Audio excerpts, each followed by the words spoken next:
దేవుని పరిశుద్ధమైన నామమునకు మహిమ కలుగును గాక.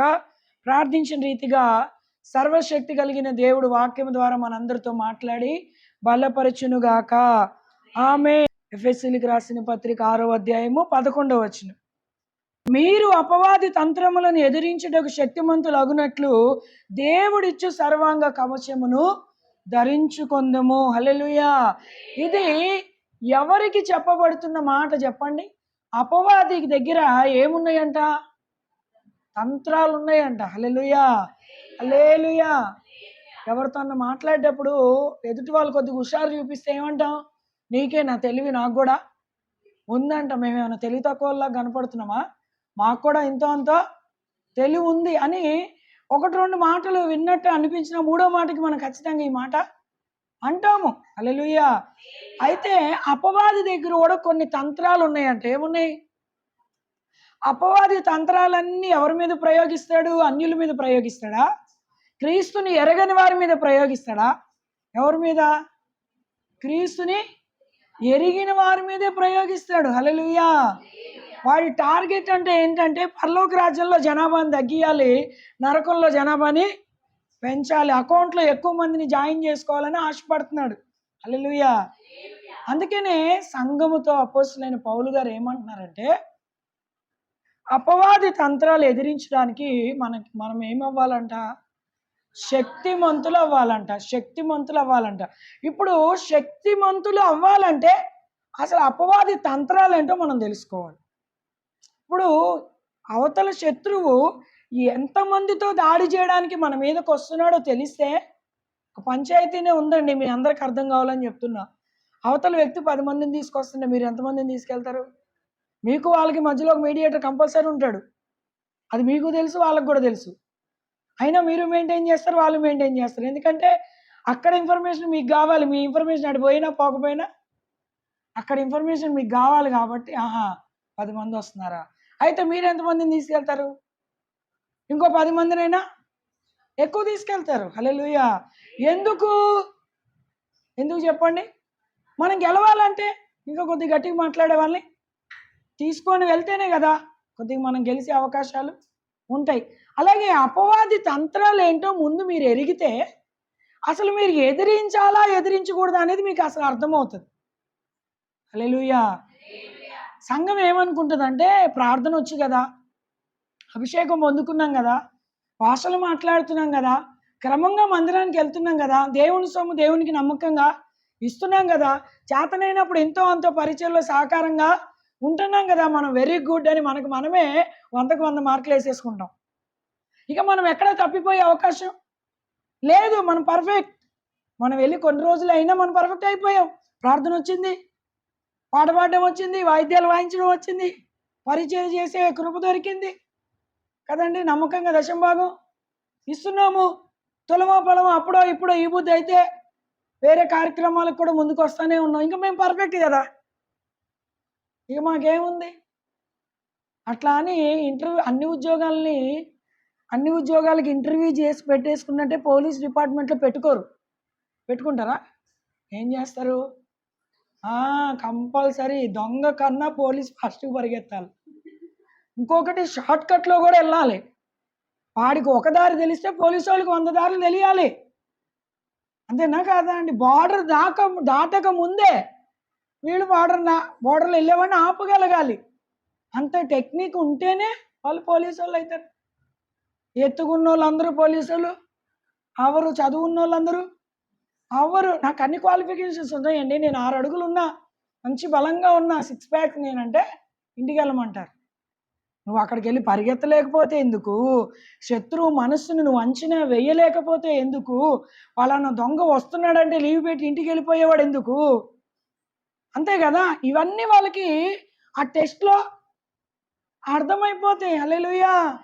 అలాగే ఇప్పుడు బైబిల్ పట్టుకొని నీళ్ళల్లో మనకి బ్యాప్టిజం తీసుకున్న వాళ్ళందరూ పరలోకం పోతారా? చెప్పండి, ఎవరు పోతారు? శత్రువుని అంతం వరకు ఎదిరించిన వాడే పరలోక రాజ్యానికి అర్హులు. వారసులుగా పిలువబడిన తర్వాత పరలోక రాజ్యంలో అడుగు పెట్టేదాకా నువ్వు ప్రయాసపడాలి. ఇది ఒక రోజుతో అన్నీ వచ్చేసినాయి కదా అని చెప్పి హాయిగా రిలాక్స్ చేసుకునే భక్తి కాదు. హల్లెలూయా. హాజరు అటెండెన్స్ చేసుకునే భక్తి అసలే కాదు. అపవాది తంత్రాలు ఉంటాయని సంఘాన్ని భక్తుడు హెచ్చరిస్తున్నాడు. అయితే సంఘం ఆ విషయంలో ఏం కలిగి ఉండాలంట? శక్తిని కలిగి ఉండాలి. శక్తిని కలిగి ఉండాలంటే అసలు అపవాది ఆలోచనలు ఏంటో నీకు అర్థం కావాలి. వాడు ఎన్ని రకాలుగా నీ మీద దాడి చేస్తాడో ఆ విషయం నీకు అర్థం కావాలి.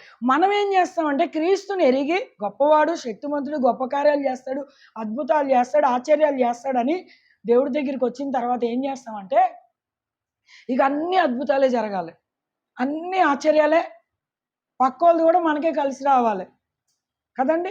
ఎక్కడ లేని ఆశలు, వింత వింత ప్రార్థనలు, మందిరానికి దేవుడు గొప్పవాడు కదండి. మరి మాకు ఈ పరిస్థితి ఎందుకండి? ఈ కన్నీరు ఎందుకండి? ఈ బాధలు రావద్దు కదండి. ఇక దేవుడు ఏం చేయాలి? నీ పక్కనే కూర్చొని భూమి మీద ఉన్న కోట్ల మంది జనాంగాన్ని వదిలేసి నీ కన్నీరే తొడవాలి. పనేమి లేదు కదా ఆయనకి. ఉందా? అసలు మనం ప్రాపర్టీ లాగా ఫీల్ అవుతాం దేవుడు అంటే. హల్లెలూయా, హల్లెలూయా. మీ ప్రాపర్టీ అంటే మీరు కొనుక్కున్నారు కాబట్టి మీకు హక్కు ఉంటుంది. ఆయన మనల్ని కొనుక్కున్నారు, మనం ఆయన కొనుక్కోలేదు. అది ఎప్పుడు మన మస్తికాలకు అర్థం కావాలి. హల్లెలూయా. కాబట్టి సొత్తైన ప్రార్థనలు చేసే ముందు కరెక్టా కాదా ఈ ప్రార్థన అని ఒకసారి ఆగి ఆ ప్రార్థన చెయ్యాలి. హల్లెలూయా, హల్లెలూయా. తంత్రాలు అంట ఎదిరించాలి అంటే ఏం చేయాలి? మరి ప్రార్థన కాదంటారు, మందిరానికి రావడం కాదంటారు, ఇవన్నీ కలిగి ఉన్న మా దగ్గరికి వస్తాడా? ఎందుకు రాడు? అవన్నీ ఉన్నందుకే ఇంకెక్కువ వస్తుంది. హల్లెలూయా. అవన్నీ ఉన్నందుకే ఇప్పుడు దొంగోడు గుడిసెలో దొంగతనం చేస్తాడా? ఎక్కడ చేస్తాడండి? చెప్పండి. మీరు ఎప్పుడు న్యూస్లు వినలేదా? గుడిసెలో దొంగతనం జరిగింది ఎప్పుడైనా టీవీ 9లో వచ్చిందా? ఎక్కడ చేస్తాడు? మంచి విలువ కలిగిన వస్తువులు ఉన్న దగ్గరే వాడు వెళ్తాడు. మంచి ఇన్ఫర్మేషన్ ఏరియా మీద తీసుకుంటాడు, ఇంటి మీద తీసుకుంటాడు, ఆ ఇంట్లో ఉన్న వ్యక్తుల మీద కూడా ఇన్ఫర్మేషన్ తీసుకొనే విలువ కలిగిన వస్తువులు ఉన్న ఇంట్లోకే దొంగ వెళ్ళినట్టుగా వీళ్ళు కూడా, ఈ అపవాది కూడా ఎక్కడికి వస్తాడంటే ప్రభుకి సమీపంగా వెళ్ళాలని ట్రై చేస్తూ ఉంటారు చూసారా, వాళ్ళ దగ్గరికి వెళ్తాడు. నామకార్థంగా వచ్చిపోయే వాళ్ళని అసలు లెక్కలోకి తీసుకోడు. వారానికి ఒకసారి ప్రార్థన చేసే వాళ్ళని, క్రిస్మస్ పండగకి వచ్చే వాళ్ళని, ఇప్పుడు ఏమొస్తుంది గుడ్ ఫ్రైడే, ఈస్టర్ వస్తాయి కదా, వాటికి వచ్చే వాళ్ళని అసలు లెక్కలోకే తీసుకోడు. వాళ్ళతోటి పెద్ద ప్రాబ్లం ఏమి ఉండదు ఆయనకి. వాళ్ళ జోలికి వెళ్ళడు. ఎవరి జోలికి అయ్యా వెళ్తాడు అంటే కాస్త ప్రభుకి దగ్గర అవ్వాలని ట్రై చేస్తూ ఉంటారు చూసారా, వాళ్ళనే టార్గెట్ చేస్తాడు. హల్లెలూయా, హల్లెలూయా. అప్పుడు నీకేం అర్థం అవ్వాలంటే ఇది అపవాది తంత్రము అని నువ్వు కనిపెట్టగలగాలి. హల్లెలూయా, హల్లెలూయా. అపవాది తంత్రాలు ఎలా ఉంటాయి? పెద్ద గన్ను, పోలీసు వాళ్ళు గన్ను తీసుకొని వస్తాడా? లేకపోతే నల్ల ఆకారంతో రాత్రికి రాత్రి నీ కల్లోకి వస్తాడా? రాత్రి ఆ దెయ్యం కనపడ్డదండి మా ఇంటి చుట్టూ, రాడట్లా. వాడు ఎక్కడి నుంచి వచ్చిందంటే దేవుడి దగ్గర నుంచి వచ్చిండు. దేవదూత, మంచి అందగాడని వాక్యం చదివిస్తుంది. చాలా దేవదూతలు ఎలా ఉంటారండి? దేవతల గురించి ఎన్నో సందర్భాల్లో చదువుకున్నాం కదా. చక్కని తెల్లని వస్త్రాలు వేసి దగదగ మెరిసే స్వభావం కలిగిన వాళ్ళు. మనకి దెయ్యం అనగానే మనం ఊహించుకుంటాం ఆ పిక్చరు. మనకి మేనేజర్ కూడా ఒక్కోసారి దెయ్యంలాగే కనపడతాడు. ఎందుకంటే వర్క్ లోడ్ ఎక్కువ వచ్చారా, అప్పుడు మేనేజర్ కూడా ఎలా కనపడతాడు? అయ్య బాబు, ఈ ముఖాన్ని ప్రమోషన్ ఇచ్చేటప్పుడు నీకు అసలు దేవుళ్ళలాగా కనపడతాడు. కొద్దిగా వర్క్ పెంచాడంటే ఎట్లా కనపడతాడండి? దెయ్యంలాగా కనపడతాడు. హల్లెలూయా, హల్లెలూయా. అవునా కాదా? అంతే కదా, దెయ్యాల్లో కనపడతారు. మనం కూడా దెయ్యం అనగానే అట్లా ఒక పిక్చర్ మైండ్లో పెట్టేసుకుంటాం. ఇంకా అంటే వాడు ఏమి పెద్ద పెద్ద ఏమంటారు గన్నులు తీసుకోనో, తుపాకీలు తీసుకోనో, లేకపోతే ఈటెలు, కత్తులు తీసుకొని నీ మీదకి రాడు. హల్లెలూయా. ఫస్ట్ ఏం చేస్తాడు తెలుసా? నీ వీక్నెస్ ఏంటో కనుక్కుంటాడు. డాక్టర్ దగ్గరికి వెళ్ళంగానే బలహీనంగా ఉందండి వచ్చానంటే ఏమంటాడు? టక టక టక టక 4 మందులు రాసిస్తాడా? ఏం బలహీనత అంటాడు? కాళ్ళు ఆగుతున్నాయా? తలకాయ నొప్పా? చెవు నొప్పా? గుండె దడదడగా ఉందా? కళ్ళు తిరుగుతున్నాయా? కాళ్ళు కూడా నొస్తున్నాయి? అడుగుతాడు లేదా? నువ్వు బలహీనత అనగానే ఇచ్చేస్తాడా? ఇవ్వడు. హల్లెలూయా, హల్లెలూయా. అంటే బలహీనత కలిగిన ఆ పరిస్థితులు శరీరంలో గమనించుకొని డాక్టర్ ఏం ఇస్తాడు? మందులు ఇస్తాడు. అట్లానే సాతానుడు కూడా ఏం చేస్తాడు తెలుసా? ప్రతి మనిషికి ఒక వీక్ పాయింట్. ఒకటేంటి, క్రైస్తవులకి చాలా ఉన్నాయి, కుప్పలు తెప్పలు ఉన్నాయి. క్రైస్తవులకి మరెక్కువ ఉన్నాయి వీక్ పాయింట్స్. హల్లెలూయా, హల్లెలూయా. నిత్యము 360 రోజులు అసలు కంటి పాపలాగా మనం కాపాడుకోవాలి. కాలికి రాయి తగలకూడదు కదండి, అంతేనా? గాయం కాకూడదు, దెబ్బ తగలకూడదు, నింద అవమానాలు అసలే రాకూడదు. ప్రభా మేము ఎంత కష్టపడి వస్తున్నాము తెలుసా మందిరానికి, ఎంతమందిని వద్దనుకొని వస్తున్నాం తెలుసా, ఎంతమందిని కాదనుకొని వస్తున్నాం తెలుసా అంటే దేవుడు అంటే ఇంటి దగ్గర ఉండరాదు. ఎందుకు ఇంత కష్టం? నువ్వు వచ్చి నన్ను కష్టపెట్టడం తప్ప ఏం లాభం లేదు నీతో నాకు అంటాడు ఆయన. ఎందుకంటే వచ్చిన దగ్గర నుంచి నీ కష్టాలే చెప్తున్నావు ఆయనకి. వచ్చిన వాళ్ళు ఏం చేయాలి? నోరు తెరిచి స్తుతించాలి, పొగడాలి, కొనియాడాలి. అందుకే నిన్ను నన్ను ఆయన రక్షించుకున్నాడు. హల్లెలూయా, హల్లెలూయా. అవన్నీ వదిలేసి ఏం చేస్తాం? ఇంకా మనం కష్టాలు చెప్పడానికి ఉన్నాం, ఆయన వినడానికి ఉన్నాడు అన్నట్టు ఆయనకి ఆ పొజిషన్ ఇచ్చేశారు. ఎవరికి? దేవుడికి అక్కడ ఆ పొజిషన్ ఇచ్చేసి మీరే ఇచ్చారు. ఆయన పొజిషన్ వేరే, మీరు ఇచ్చిన పొజిషన్ వేరే. హల్లెలూయా. తెలివి తక్కువ ఉందా? క్రైస్తవులకి ఎక్కువ ఉందా? అమ్మో, చాలా ఎక్కువ ఉంది. అపవాది కన్నా ఎక్కువగా తెలివి కలిగిన వాళ్ళు ఎవరయ్యా అంటే సంఘమే. హల్లెలూయా, హల్లెలూయా. అయితే మన దగ్గర మన వీక్నెస్ ఏంటో వాడు గమనిస్తాడు. నువ్వు తలంపుల్లో వీకా, నువ్వు మనసులో వీకా, హృదయంలో నువ్వు వీకా, శరీరానుసారంగా నువ్వు వీకా. హల్లెలూయా. ఒక దొంగతనానికి వచ్చేటప్పుడు ఎంత ఇన్ఫర్మేషన్ తీసుకొని వస్తాడో, అట్లానే ఒక వేటగాడు ఒక గురి చూసి పక్షిని కొట్టేటప్పుడు ఎగ్జాక్ట్గా ఆ గురిలో పడేటట్టు వాడు ఎంత ట్రైనింగ్ తీసుకొని వస్తాడో, సాతానుడు కూడా నీ దగ్గరికి ఊరికే రాడు. వాడికి సంబంధించింది ఏదో నీ దగ్గర ఉండబట్టే వస్తాడు, లేకపోతే రాడండి.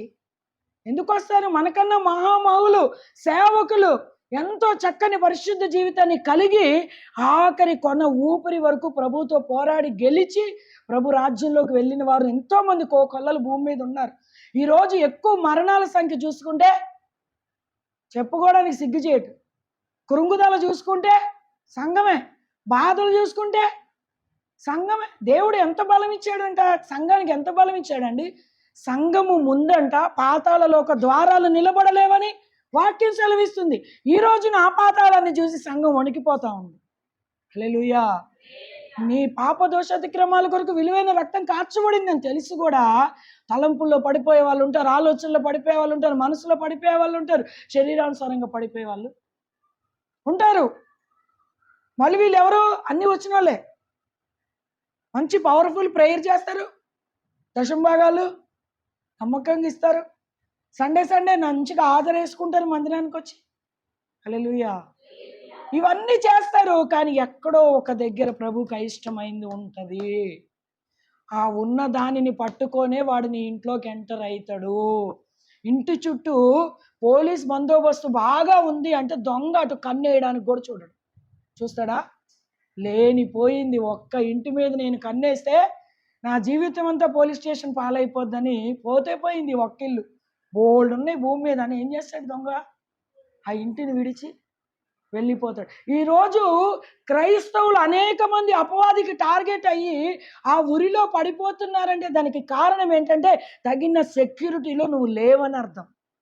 వాడు నిన్ను చూసేంత ధైర్యం చేస్తున్నాడు అంటే నువ్వు ఎక్కడో బలహీనపడ్డావు.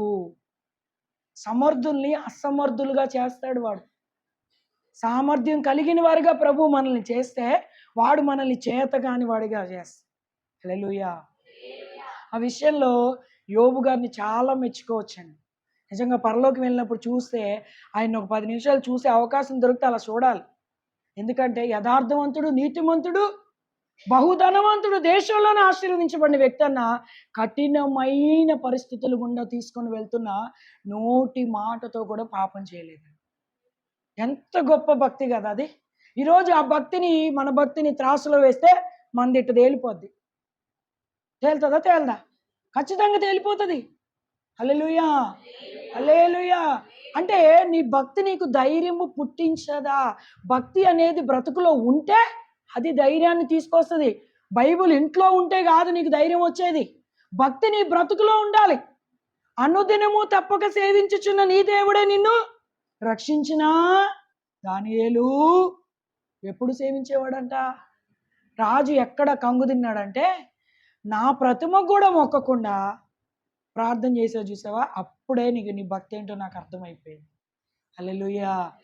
అందుకే మానక అనుదినము. ఎందుకు సింహాల బోను దానియేలుని ఏం చేయలేకపోయింది? సింహానికి నోరు లేదా? దానియేలుని పడేసిన వారంట నెక్స్ట్ దానియేలుని బయటికి తీసిన తర్వాత కుటుంబాలతో వీళ్ళని వేసేసారంట. ఎవరైతే దానియేలు మీద నేరారోపణ చేసి దానియేలు సింహబోన్లో వేశారో ఆ వ్యక్తుల్ని ఇట్లా వేస్తుంటేనే కింద పడకుండా పట్టేసుకొని పిండి చేసేసినాయి అంట ఎముకలు. అంటే ఆల్రెడీ ఆకలి కొని ఉన్న సింహాలే అవి. కానీ వాళ్ళ నోర్లు ఎలా మూయించబడ్డాయి? వాటి నోర్లు ఎలా మూయించబడ్డాయి? చెప్పాలి, ఎలా మూయించబడ్డాయి? అనుదినము ప్రార్థన అనే కంచె దానియేలు చుట్టూ ఉంది. నీకు గుర్తు వచ్చినప్పుడు ప్రార్థన, కష్టం వచ్చినప్పుడు ప్రార్థన, శ్రమ వచ్చినప్పుడు ప్రార్థన, శ్రమ వచ్చినప్పుడు సంఘము. ఇవి కాదు, అనుదినము నీ భక్తిని నువ్వు కాపాడుకోవాలి. ఈ రోజుల్లో ఎవరిని కాపాడే రోజులు కాదు ఇవి. అవసరమైతే ఇంకొకరు నాశనం చేసి పైకొద్దాం అనుకునే రోజులు ఇవి. అయితే నిన్ను ఒక్కడే ఒకడు భూమి మీద కాపాడగలదు, ఎవరంటే దేవుడే. హల్లెలూయా, హల్లెలూయా. 91వ కీర్తనలో ఉంటుంది కదా, పగలు మధ్యాహ్నం సాయంత్రం రాత్రి ఎన్నో రకాలుగా వాడు దాడి చేస్తాడంట మన మీద. 1 minute కూడా వాడు విరామం తీసుకోడండి. 24/7 365 days రంగులు రాట్నంలాగా తిరుగుతూనే ఉంటాడు. ఎవరు దొరుకుతారా? అపాది ఎలా తిరుగుతున్నాడంట? గర్జించు సింహము వలె ఎవరిని మృంగుదునా. మరి దానియేలు ఎందుకు ఆ నోట్లో పడలేదు? షద్రక్ మేషక్ అబేద్నెగోలు ఎందుకు ఆ నోట్లో పడలేదు? దావీదు ఎందుకు ఆ నోట్లో పడలేదు? ఈరోజు అనేకులు పడుతున్నారు. కారణం ఏంటి? ఆ రోజు ఆ భక్తుల జీవితాల్లో ఉన్న భక్తి ఈ రోజుల్లో లేదు. మొక్కుబడి భరక్త అయిపోయింది. నచ్చినప్పుడు వెళ్ళొచ్చు, నచ్చినప్పుడు నచ్చినట్టుగా ఉండొచ్చు. హల్లెలూయా, హల్లెలూయా. అంటే చెప్పాను కదా, వాడు ఫస్ట్ మన వీక్ పాయింట్ గమనిస్తాడు.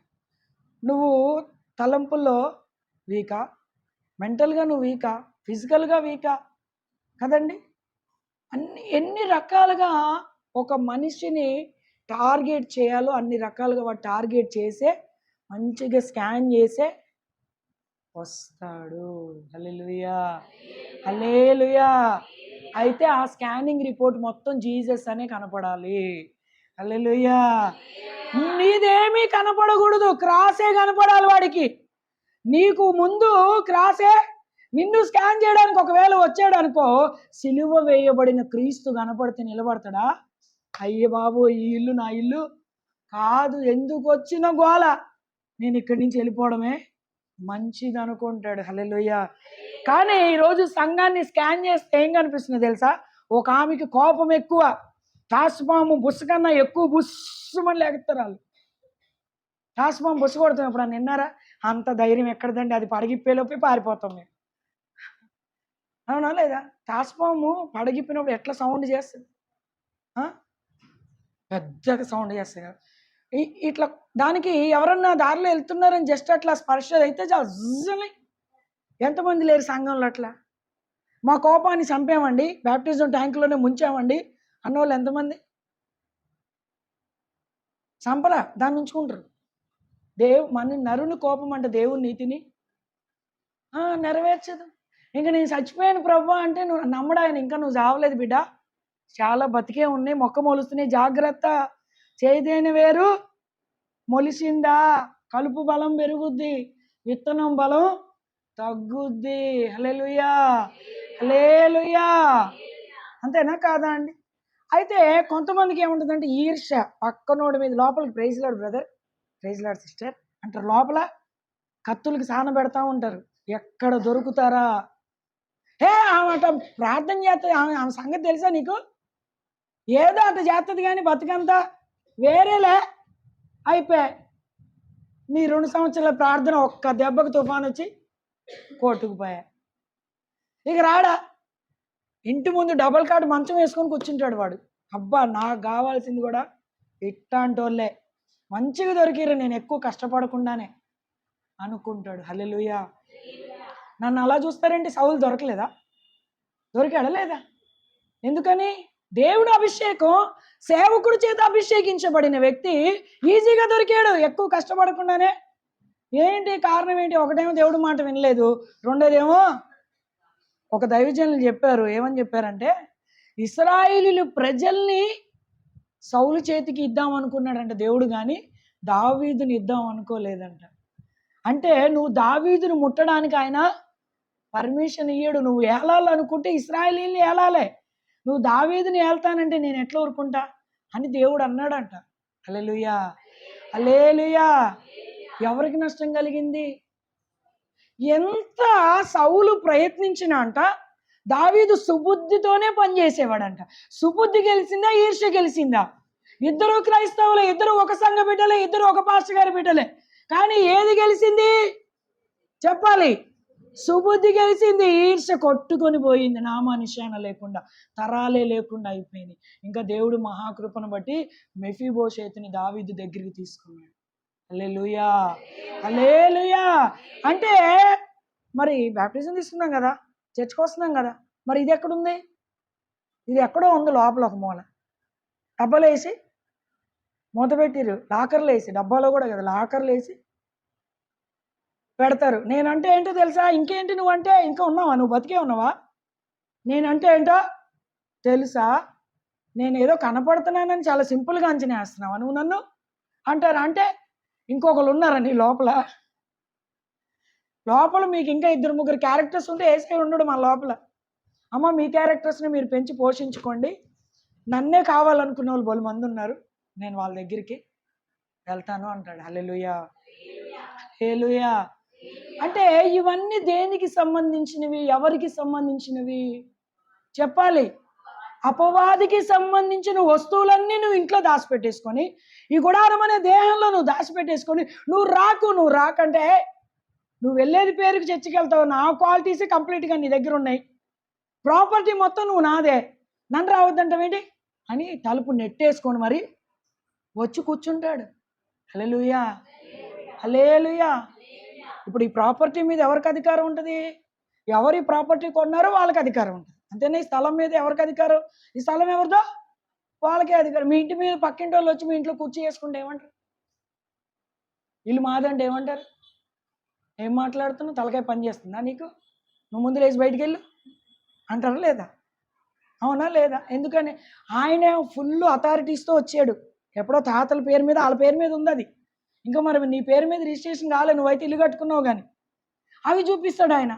అప్పుడు ఏం చేయాలి మనం? అయ్యో ఇంత పని జరిగిందా, ఇప్పుడు దీన్ని ఏం చేయాలి అని దానికి తగిన సొల్యూషన్ ఆలోచిస్తాం. అంటే వాడికి సంబంధించింది ఏదో ఉంటేనే వస్తాడు. హల్లెలూయా, హల్లెలూయా.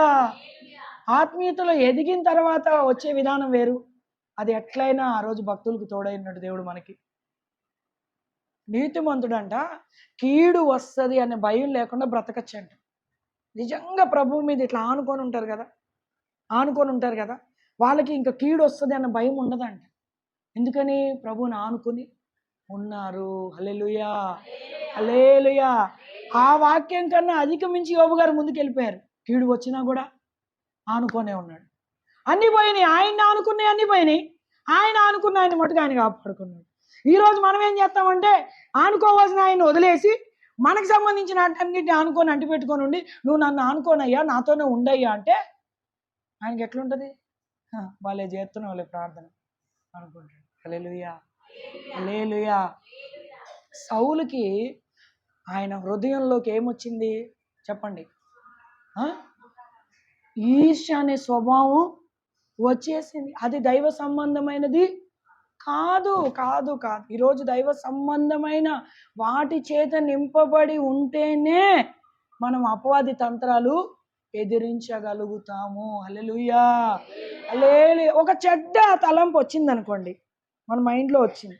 మనం ఎంత వాక్యం వింటున్నా, ఎంత మందిరానికి వెళ్తున్నా, ఒక ఎంటీగా కూర్చున్నప్పుడో లేకపోతే ఎప్పుడో నీకు ఒక ఆలోచన వచ్చిన వెంటనే నువ్వు దాన్ని ఏం చేయాలి? ఏం చేయాలి చెప్పండి?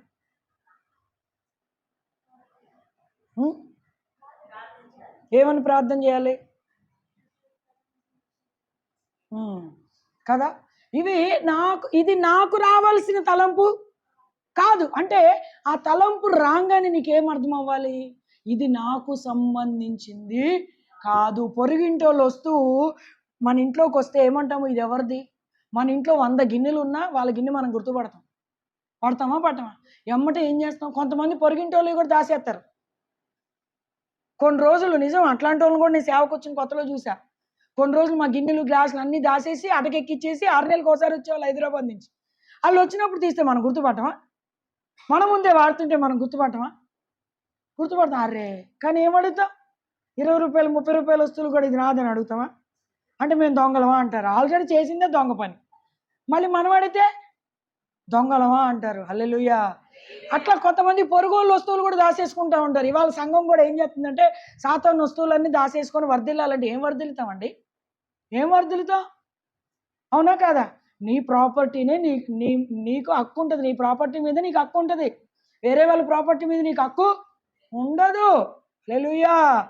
అలాగే నీ ప్రాపర్టీ ఏంటి? యేసయ్యకి సంబంధించిందే నీ ప్రాపర్టీ. వేరే వాటి మీద నీకు అధికారం వేరేవన్నీ నాశనం చేసేవి, నరకానికి తీసుకొని వెళ్ళేవి. హల్లెలూయా. ఒక మాట చదవండి, యోహాను సువార్త 13:2. యోహాను సువార్త 13వ అధ్యాయం 2వ వచనం.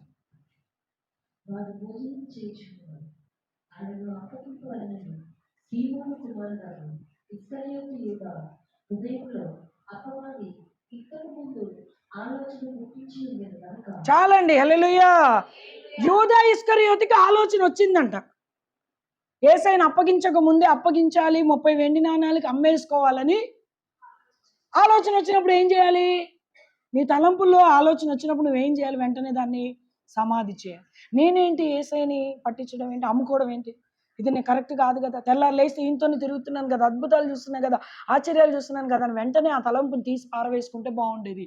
కానీ తీసి పారవేసుకోకుండా పాలు కోడిగుడ్డు పెట్టి దాన్ని పెంచి పోషించి సిలువ ఎవరు చూసారా? ఈ తలంపుని పెంచి పోషించి మహావృక్షం అయిపోయిందంట. ఇది అయిపోయిన తర్వాత యేసయ్యకి నష్టం జరిగిందా? నష్టం జరగలేదు. సమస్త మానవాళి కోసం ఆయన ఎలాగైనా రక్తం చిందించేవాడు, సిలువకి ఎక్కేవాడు, మరణించి తిరిగి లేచేవాడు. ఖచ్చితంగా సమస్త మానవాళికి రక్షణ కార్యం జరిగేది. కానీ దానికి కారణం ఏ ప్రధాన ఏమంటారు అక్కడ పరిచయలో శాస్త్రంలో ఎవరో అయ్యుంటే బాగుండేది. అప్పుడు దాకా ఆయన్ని విమర్శించిన వాళ్ళు, ఆయన దూషించిన వాళ్ళు కారణమైతే బాగుండేది. కానీ ఆయనతో ఉన్నవాడు ఆ తలంపుని పెంచి పెంచి పెంచి పెంచి ఎక్కడ దాకా తీసుకొచ్చిందంటే యేసయ్యని అమ్మేసి వాళ్ళు వచ్చి తీసుకొని వెళ్ళిన తర్వాత అప్పుడు రియలైజ్ అయ్యి ఉరి పెట్టుకొని చచ్చిపోయాడు. స్టార్టింగ్ వచ్చినప్పుడే అది నువ్వు వేళ్లతో సహా తీసివేయలేదు కాబట్టే అది నిన్ను నేరుగా ఎక్కడికి తీసుకెళ్ళింది? మరణానికి తీసుకెళ్ళింది. అది దైవ విరుద్ధమైన మరణానికే తీసుకొని వెళ్ళింది. హల్లెలూయా. ఈరోజు నువ్వు అనుకుంటున్నావు కదా, నాకు వచ్చే తలంపు చాలా చిన్నది కదా, అది నాకేమి అని చిన్న టాబ్లెట్ వేసుకుంటే పెద్ద రోగం తగ్గట్లేదా? ఇంత పెద్ద బాడీకి చిన్న టాబ్లెట్స్ తలనొప్పి తగ్గట్లేదా? ఇంత పెద్ద బాడీకి చిన్న టాబ్లెటే జ్వరం తగ్గట్లేదా? తగ్గుతుందా లేదా? అంటే ఆ టాబ్లెట్ మన మీద ప్రభావం. అలాగే నీ లోపల చెడ్డ వాటికి నువ్వు స్థానం ఇస్తే ఆ చిన్నదే నిలువెత్తుగా నిన్ను నాశనం చేసేస్తుంది. సంఘం అది చాలా జాగ్రత్తగా గమనించుకోవాలి. అపవాది పొరుగింటి వారి మన ఇంట్లో ఎలా ఉంచుకోమో, అపవాదికి సంబంధించినవి మన ఇంట్లో ఏమన్నా ఉంటే వాడు ఖచ్చితంగా విడిచిపెట్టడు కదండి. చాలా మందికి డౌట్ ఏమొస్తుందంటే యేసయ్యతో ఉన్నోడే ఎట్లా ఉరిపెట్టుకున్నాడండి? యేసయ్యతో ఉన్న మిగతా 11 మంది అందులో అపోస్తలుడైన పౌలు కూడా చేర్చబడి అద్భుతమైన సేవ చేశారు. ప్రాణాలని అందరూ హతసాక్షులు అయిపోయారు. మరి ఒక్కడే ఎందుకు తేడాగా ఉన్నాడు? తలంపులలో క్రీస్తు లేడు. మనిషి యేసయ్యతో ఉన్నాడు, తలంపులలో క్రీస్తు లేడు. ఈరోజు నువ్వు బాడీ ప్రెజెంట్ మైండ్ ఆబ్సెంట్ అంటారు కదా పిల్లల్ని. నువ్వు ఏదో శరీరానుసారంగా వచ్చి ఈ వాక్య నీ మైండ్లో, నీ శరీరంలో, నీ జీవితంలో పని చేయడానికి నువ్వు అనుమతించకపోతే వ్యర్థం. ఒకరోజు నిన్ను కాడు ఖచ్చితంగా రూట్ డైవర్ట్ చేసేస్తా. చాలా జాగ్రత్తగా నువ్వు నీ ఇంటిని బిల్డ్ చేసుకోవాలి. గుడారంతో పోల్చబడింది దేహం. ఈ గుడారంలోకి అపవాది రాకుండా, అపవాది తలంపులు రాకుండా వచ్చినప్పుడే దాన్ని యూదా ఇస్కరియోతు సమాధి చేసుంటే అది మరణం దాకా, ఒకవేళ మరణించాల్సిన పరిస్థితి వచ్చినా మిగతా శిష్యుల్లాగా హతసాక్షి అయ్యేవాడు తప్ప ఇట్లాగా దారుణమైన చావు ఎందుకు ఆయన ఒక్కడు ఎగ్జాంపుల్గా మిగిలిపోయాడు? అలా ఉండకండి అని మనకి, అంతేనా? 11 మంది సూపర్గా దేవుడి కొరకు పనిచేస్తే ఈ ఒక్క ఆయన గురించి ఎందుకు రాయాలి కదా? ఎందుకంటే అలా ఉండొద్దు అని అది మనకి ఎగ్జాంపుల్. హల్లెలూయా, హల్లెలూయా. మరి రోజు యేసయ్యతో తిరిగినోడే, డబ్బు సంచి మోసినోడే, కార్యాలు చూసినోడే, యేసయ్య మాటలు విన్నోడే, ఎక్కడ అన్నం పెడితే అక్కడ తిన్నోడే, కానుకలు ఇస్తే తీసుకున్నోడే, రోజంతా దేవునితోనే గడిపినోడే, మరి ఎందుకు ఇలాంటి మరణం వచ్చి? ఉన్న వాళ్ళమే ఉన్నాము అని అనుకుంటున్నామే, కానీ సహవాస లక్షణాలు లేవు. హల్లెలూయా. ఒక మాట అంటే పడలేని స్వభావం, పనికి మాలిన రోషాలు, పనికి మాలిన పౌరుషాలు, ఇవన్నీ ఏమవ్వాలి? పిడిగుద్దులు గుద్దినా నోరు తెరవలేదండి. కొరడా దెబ్బలు కొట్టి వీపు చీల్చబడుతున్నా నోరు తెరవలేదు. మొహం మీద ఉమ్మేసినా నోరు తెరవలేదు. బలమైన మేకులు చేతుల్లో కాళ్ళల్లో కొట్టిన నోరు తెరవలేదు. తల మీద ముళ్ళ కిరీటం పెట్టిన నోరు తెరవలేదు. అపహాసించిన, దూషించిన నోరు తెరవలేదు. పక్కలో బల్లెం పోటుతో పొడిచిన నోరు తెరవలేదు. చేదు చిరకని నోటికి అందించిన నోరు తెరవలేదు. ఈరోజు ఆయన పడిన శ్రమలలో మన శ్రమ ఏ పాటిది? నీ నింద ఏ పాటిది? ఎందుకు నువ్వు సమయాన్ని వ్యర్థం చేస్తున్నావు? ఎక్కడ నువ్వు సహింపు నేర్చుకున్నావా? ఆ పోలికలోకి మలచబడ్డానికి నువ్వు ఇష్టపడ్డావా? ఆ పేరు ఎత్తడానికి అసలు యోగ్యత ఉందా మనకి? ఇన్ని ఎవరి కోసం భరించాడు? నీ కోసం, నా కోసం. నువ్వెందుకు ఒక మాట భరించలేకపోతున్నావు? నీకెందుకు ఇంకా కోపం చచ్చిపోలేదు? ఎందుకు అది ఇంకా సమాధి చేయబడలేదు? ఇంకా చెడ్డ తలంపులకి ఎందుకు పర్మిషన్ ఇస్తున్నావు? ఎందుకు అవి వచ్చి నీ లోపల తిష్ట వేసుకొని కూర్చోడానికి నువ్వు వాటికి అధికారం ఎందుకు యూదా ఇస్కరియోతు ఇచ్చినట్టు ఇస్తున్నావు? అవన్నీ ఒక రోజున నాశనానికి తీసుకుని, ఆ రోజు కూడా బల్లలో చెయ్యి వేసి వెళ్ళి యేసయ్యను అప్పగించాడు. ఎంత దారుణంగా! బల్లలో, ఈ ఊర్లో మనం స్థలం పోగొట్టుకున్నప్పుడు కూడా అంతే. రాత్రి ప్రార్థన జరిగింది, తెల్లారి మందిర స్థలం తీసేసుకున్నారు. హల్లెలూయా. అప్పుడు దాకా భక్తి కలిగిన కుటుంబమే, బైబిల్ పట్టుకున్న కుటుంబమే, డోళ్ళు మోసిన కుటుంబమే, బలంగా ప్రార్థన చేసిన కుటుంబమే, సేవకులు పక్కనే ఉన్న కుటుంబమే, సహకరించిన కుటుంబం. ఎంత మోసం కదా! తెల్లారిపాటికే ఎంత మోసం జరిగింది కదా! హల్లెలూయా. మరి భక్తి పరులను ఓటు వేద్దామా? ఓటు? ఎవరికి వేయాలి భక్తి పరులను ఓటు? చెప్పాలి. సహవాసాలు మారవు, ఆలోచనలు మారవు, తలంపులు మారవు, ఉద్దేశాలు మారవు, నడక మారదు, ప్రవర్తన మారదు, ఏది మారదు. మందిరానికి వస్తే దేవుడు ఉండనే ఉండడు. ఆయన స్వరూపంలోకి నువ్వు మార్చబడితేనే, ఆయన అడుగుల్లో నువ్వు అడుగులు వేయడానికి ఇష్టపడితేనే దేవుడి సహాయం అంతవరకు నీకు లభిస్తూ ఉంటుంది. చీ చీ చీ చీ అని ప్రభుకి అసహ్యమైన వాటిని నువ్వు అసహించుకుంటూ వెళ్తేనే ఆ దారిలో నిన్ను వెన్ను తట్టి చెయ్యి పట్టి నడిపిస్తాడు. అది ముళ్ళబాటైనా, అది సముద్రమైనా ఆయన తోడుండి అందులో నుంచి అయినా నిన్ను బయటికి తీసుకొస్తాడు. కానీ నువ్వు కోరి కోరి ముళ్ళబాటలోకి వెళ్తానంటే దూరంగా నిలబడి చూస్తాడు తప్ప నీకు ఇషారా కూడా చెయ్యడు, కనీసం సైగ కూడా. ఎందుకో నీకు అన్నీ తెలిసే ఎగ్జామ్లో అన్నీ చదివి రాయకుండా వస్తే ఏమంటారు?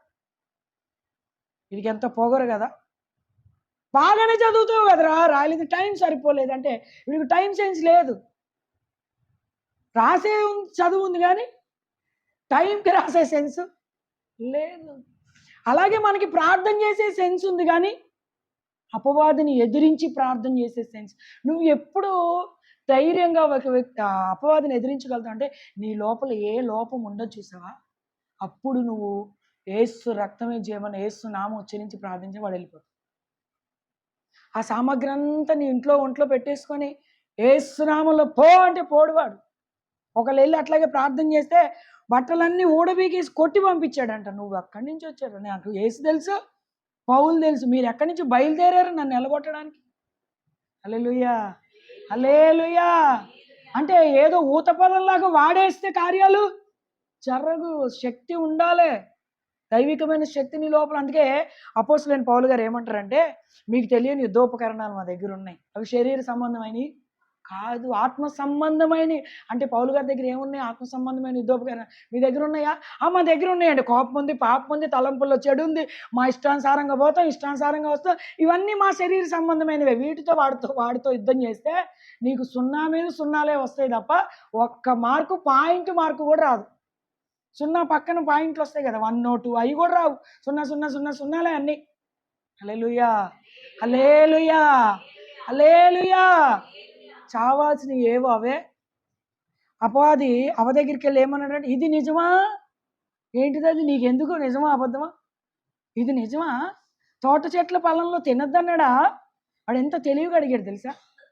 అవునా కదా? ఈమెమో మొత్తం హిస్టరీ చెప్పేసింది. ఇంక బాగా మీటింగ్ పెట్టడం అలవాటు. అలా ఆయన ఇంట్లేదు, మీటింగ్ పెట్టడానికి ఎవరో దొరికారు. ఇక కూర్చుంది, పొద్దున్న లేదు, సాయంత్రం లేదు, తెల్లారిపోయిన సంగతి కూడా. అసలు ఎవరితో మాట్లాడుతున్నాను సోయి కూడా లేదు. అవును, అదే అన్నీ తినొచ్చు, నీకెందుకు పో అనాలా కదా? అవునా కదా? నీతో మాట్లాడుకోవడానికి ఇంకొక ఆయన ఉన్నాడు కదా అక్కడ, మీ ఇద్దరితో మాట్లాడడానికి కానీ ఏసై ఉన్నాడు కదా. మరి నీకు 3వ వ్యక్తితో 4వ వ్యక్తితో నీకు పని ఎందుకు? ఒంటరిగా ఉన్నప్పుడు నాతో నువ్వు వచ్చి మాట్లాడుతున్నావేంటి అని అప్పుడే ఎలగొట్టుంటే మనకి ఇంత బాధ ఉండేది కాదు ఈ రోజుకి. హల్లెలూయా. కొంతమంది చాపేసి పరిపేసి కూర్చో, కాఫీ పెట్టనా అని మొత్తం చెప్తారు. ఎవరికి? సైతానికి. హల్లెలూయా, హల్లెలూయా. హిజ్కియా రాజు అంట, శత్రురాజు వచ్చినప్పుడు అన్నీ తీసుకెళ్ళి చూపిస్తాడంట. ఆయన దగ్గర ఏమేమి ఉన్నాయో అన్నీ చూపిస్తాడంట. ఏషియా ప్రవక్త వచ్చి అంటాడు, అన్నీ చూపించావు కదా, వాడికి మొత్తం ఇన్ఫర్మేషన్ ఇచ్చేసావు కదా, వాడే ఒకరోజు వచ్చి మొత్తం తీసుకొని పోతాడు, నువ్వు ఎంటీ అయిపోతావు అన్నాడు. ఇవాళ అన్నీ చూపించేసావు, నేను ఎంత ప్రార్థన చేస్తాను తెలుసా? ఆహా, నువ్వు ప్రార్థన పర్వాలవా? అయితే నీకు రోజు నిద్ర కలిగేటట్టు చేస్తాను నేను. నీ ప్రార్థన అనేది నేలమట్టం చేశా. నేను బాగా పాట పాడతాను తెలుసా? అంటే నీకు అసలు గొంతే. అంటే ఇవన్నీ అతిశయించడం, ప్రభువుని బట్టి అతిశయించాలి, నిన్ను నువ్వు బట్టి అతిశయించు. అంటే దెబ్బ కొట్టడానికి వాడు ఎప్పుడు ట్రై ఇది నిజమా అన్నప్పుడు అది నిజమే అని ఒక మాటతో కొట్టే తెస్తే అయిపోయేది, అక్కడ తెంపేస్తే అయిపోయింది. దాన్ని సాగదీసి వివరం అంతా చెప్పేటప్పటికే మీరు తింటే దేవతలాగా అవుతారు తెలుసా. అనగానే అవునా, అసలు దేవత అంటే తెలుసా ఆమెకి? ఎప్పుడన్నా చూసిందా? కళ్ళలో అన్న కనపడదా? మరి నీకెందుకు ఆశ? నీ పోస్ట్ ఎక్కడ? ఏదైనా తోటలో పోస్ట్ ఇచ్చాడు, ఆయనకి సహకారంగా ఉండాలంతే. నువ్వు పెద్ద పెద్ద పోస్టులు దొరకాలనుకుంటే ఆయన చిత్తం అయితే ఆయన ఇవ్వాల్సినప్పుడు ఇస్తాడు. నా పోస్ట్ ఏకదం మారిపోతుందని ఇవి తిని ఆయనకి ఇచ్చింది, ఇద్దరు చెట్టు చాకు దాక్కున్నారు. ఆయన వచ్చి పిలిస్తే అడ్రస్సే లేరు. హల్లెలూయా. మరి చేసుకున్న వాళ్ళు మొట్టమొదటి ఇద్దరే కదా, వీళ్ళే సహవాసంలో లేకుండా వెళ్ళిపోయారు. ఏదేని ఎడారి చేసేసుకున్నారు వాళ్ళే. హల్లెలూయా, హల్లెలూయా. దేవుడు ఎప్పుడు మన పక్షాన వ్యాజ్యమాడే దేవుడు, మనకి విజయం ఇచ్చే దేవుడు, మనకి నెమ్మది ఇచ్చే దేవుడు. అయితే నువ్వు వాక్యం అనే వెలుగులోకి నువ్వు వచ్చావు. అంధకారంలోంచి ఆశ్చర్యకరమైన వెలుగులోకి దేవుడు నిన్ను పిలుచుకున్నాడు. కానీ చీకటి సంబంధమైన ఆయుధాలు ఏవి నీ దగ్గర ఉండకూడదు. శరీర ఉద్రేకాలు, ఆవేశాలు, పనికిరాని కోపాలు, పౌరుషాలు ఇవన్నీ నువ్వు నేలమట్టం చేయాలి. ఎందుకంటే యేసయ్య నేలమట్టం చేశాడు. శరీరదారుడుగా వచ్చిన ఆత్మను బట్టి ఆయన బలము పొంది తండ్రి చిత్తాన్ని సంపూర్తిగా సాగిలపడినంతగా తగ్గించుకున్నాడు.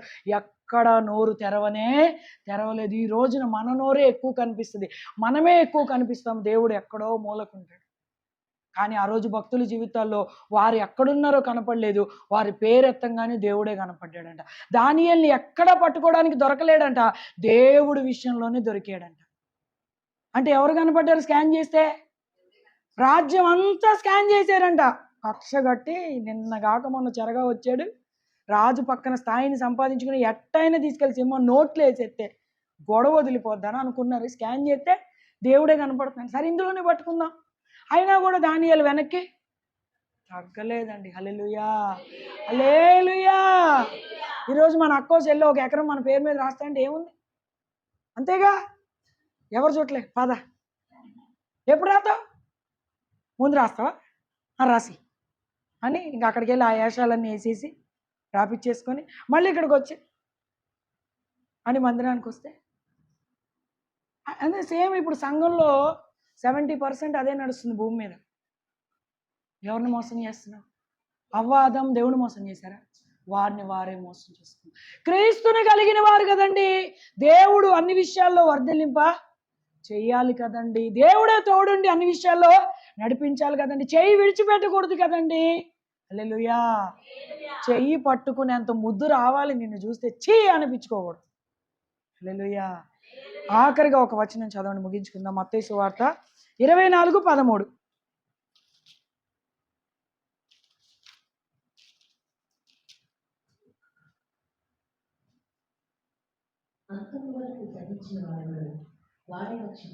చాలండి. హల్లెలూయా. ఎవరు రక్షించబడతారంట? అంతం వరకు ఆశీర్వదించబడిన వాడు, అంతం వరకు దీవించబడిన వాడు, అంతం వరకు ఎండి బంగారాలతో తొలతూగిన వాడు, ఆస్తిపాస్తులతో వర్ధిల్లని వాడు రక్షించబడతాడని రాయబడిందా? ఏమని రాయబడింది? సహించడం అంటే ఏం సహించాలి? ఏం సహించాలి?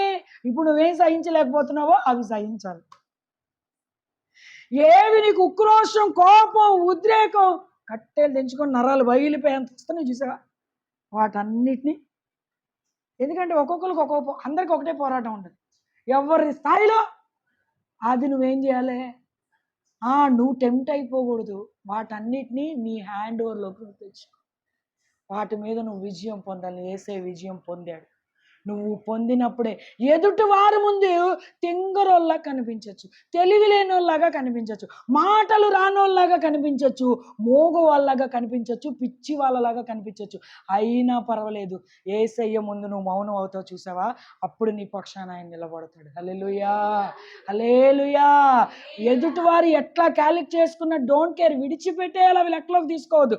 నీ యేసయ్య ఎట్లా క్యాలిక్యులేట్ చేస్తున్నాడు నీ విషయము, నువ్వు దాని మీదే టార్గెట్ పెట్టాలి. ఎప్పటిదాకా పెట్టాలి తెలుసా? జీవితాంతరం పెట్టాలి. అంతం వరకు నువ్వు సహిస్తావు చూసావా, నీకే నిత్య జీవం. అంతవరకు నువ్వు సహిస్తే నీకే జీవ కిరీటం. అంతవరకు నువ్వు సహిస్తే యేసే కుడిపార్శ్వన ఖచ్చితంగా నువ్వు ఆసీనుడు అవుతావు. హల్లెలూయా. ఎక్కడైనా కొద్దిగా బయటకు వస్తే ఏం జరుగుద్దో నేను చెప్పను. హల్లెలూయా.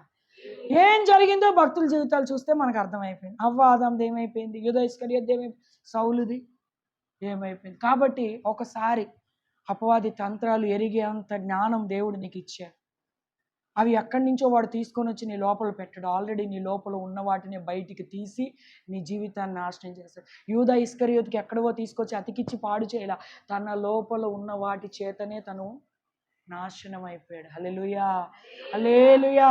అందుకే దేవుని వాక్యం ఏం సెలవిస్తుందంటే, అంతవరకు నువ్వు సహించే మనస్సు క్రీస్తు యేసునకు కలిగిన ఈ మనస్సు నువ్వు ధరించుకుంటే ఆ రోజు మరణాన్ని సైతమైన గెలిచి తండ్రి చిత్తాన్ని భూమి మీద ఎంత సంపూర్తి చేసి వెళ్ళాడో, అలాగే ఈ భూలోకంలో నీకు ఇవ్వబడిన జీవితాన్ని సంపూర్తిగా స్వతంత్రంగా విజయవంతంగా ముగించే కృప అడిగిన నీకు ప్రతి ఒక్కరికి అటు కృపనిచ్చే ఆయన మళ్ళీ నిత్య జీవంలోకి మనల్ని తీసుకొని వెళ్తాడు. హల్లెలూయా, హల్లెలూయా.